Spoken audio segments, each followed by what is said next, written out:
See that dirty white stuff? I'm not talking about the stuff you used to do in your 20s off the back of a toilet in a disco. You know what I'm talking about? Just kidding.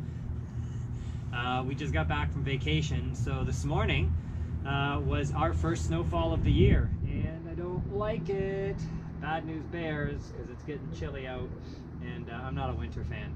I'm a summer guy, so whatever. I'm gonna deal with it. Dog training just gets difficult in the winter because your hands freeze up, and like, you know, if it's super cold out, you're gonna struggle with trying to get the dogs out and all that kind of stuff. But hey, it is what it is. When it does snow, the dogs love it. So this is Koba, and Koba's in for just a brush up. He's in for like a mini board and train for just under 2 weeks, and he's just come in to get a brush up on his skills. All right, buddy, that's enough. He actually went for a board and train about 1.5 years ago to a really good trainer that I know, and just unfortunately what's happened is over the last year his training started to kind of downslide. Okay, there you go, you can get up, bud. Come here, come on. There you go. I'm just going to release him so that I don't have to watch him, and he can do what he'd like for a little bit. You can go ahead and sniff the ground, I don't care, man. You're on release, bro. But yeah, his training started to slip a little bit, so he's just come in basically for a refresher.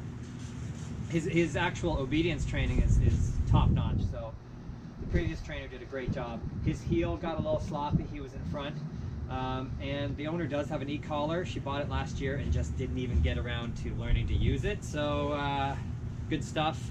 Mini educator, because one of my colleagues was actually the trainer that gave her a little tutorial and sold her the collar, so he's on the right collar, that's for sure.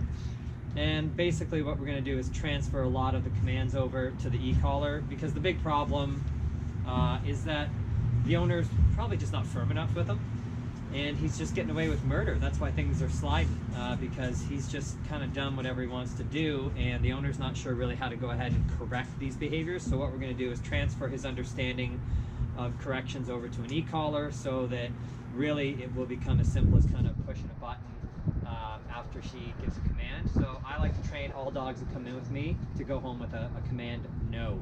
No just means stop what you're doing.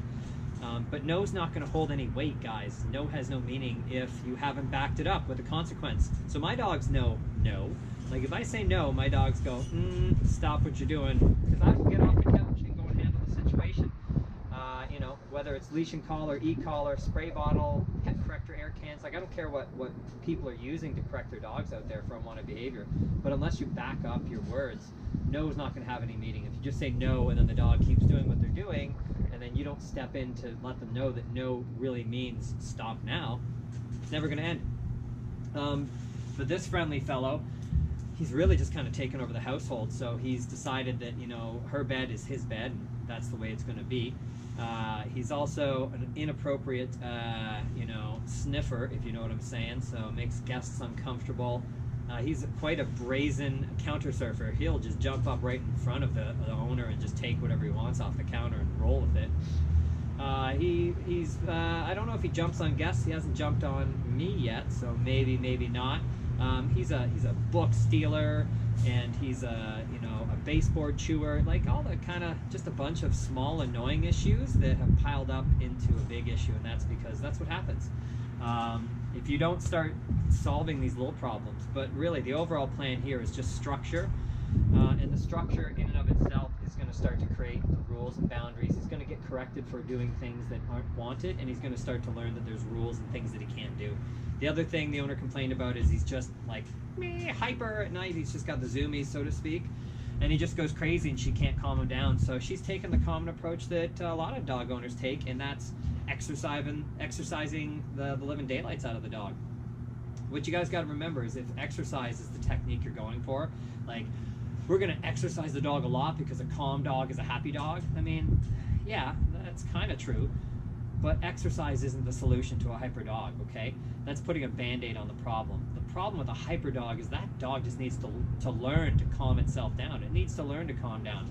If you over-exercise a dog, let me put it this way. If you want to become a marathon runner, what do? You exercise, and then you become stronger. So you require more of that exercise, more running, to tire you out. and then you keep going until you can run a half marathon or a marathon, you know, and you're not tired till the end.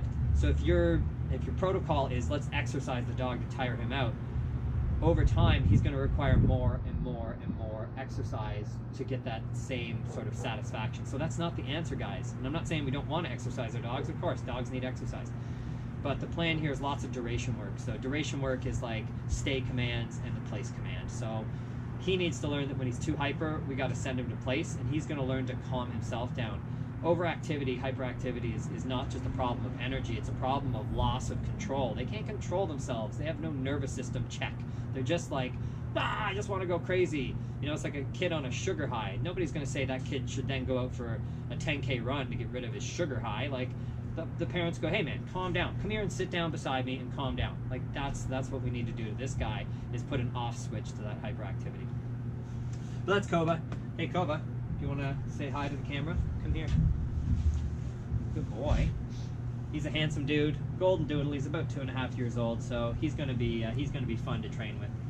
Yeah, that's it. He's in for a short stay, but I'll get the camera out and kind of film as we go along, and we're gonna do some entrapment and set up some, like, you know, set the food up on the counter and see if we can catch him going for it and that kind of stuff. So I'll be sure to get the camera out. But that's Koba, and happy to have a dog and that I can pronounce their name properly too. All right, guys, we'll check in as the week goes on with Koba.